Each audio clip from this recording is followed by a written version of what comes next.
Go. Hello, my name is Ajay Pisharshi and I'll be reading Dragon Watch by Brandon Moe. Kendra Sorsen jogged through the warm mist, damp gravel crunching underfoot, wondering if the moisture in the air was falling enough to be called rain. Sprinkles, maybe. She glanced up at the gray blue of the sky beyond the tree tops, then over at a trio of fairies, each surrounded by a hazy halo of light. Nothing pattered against the wood of a windbreaker, but it was wet, as were the leafy branches on either side of the long driveway. This was the murkiest morning of the summer, at least since Kendra had started jogging. The 15-year-old typically got up just before sunrise and ran around the perimeter of the big yard 3 times.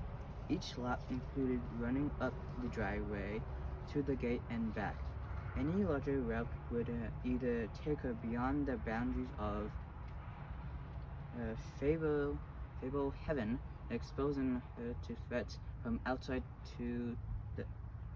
the preserve, or else make her vulnerable to some of the dangers held back by the magic protecting the yard. Roaming the woods of the century was not a safe proposition. There had been no sunrise to watch today. The grayness had simply grown brighter as she followed her standard path, soles slipping on the wet grass. The gate came into view up ahead, closed as usual about iron topped with fleurs de lis. The only partition opening in the fence that enclosed the entire preserve. Kendra always touched the gate before turning around. As she approached the black bars and reached out a hand, Kendra paused. She heard a motor approaching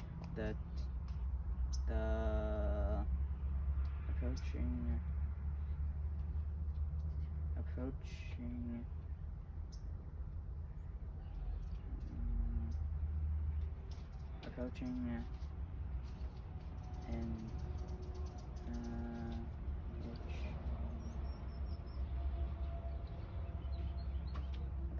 and tires mashing gravel. That was highly unusual. The gate to Fable Heaven was well back from the main road. A distractor spell helped motorists ignore the nondescript turn off, and you didn't have to travel far along the driveway before finding several emphatic signs warning away trespassers. People do not come to Fable Heaven by accident, and when visitors were expected, it was big news. Grandpa or Grandma Sorensen invariably brought it up ahead of time. Often the gate was left open for the arrival, so who was approaching? Who might come to Fable Heaven unannounced? An old friend, a spy, an enemy, or somebody really lost in fairy literature?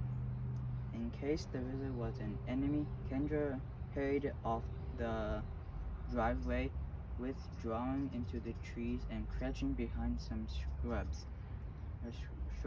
Leaving the driveway reduced her protection from magical threats, but trouble seldom happened this close to a protected area. The chance to hide seemed worth the small risk. Before long, a white sedan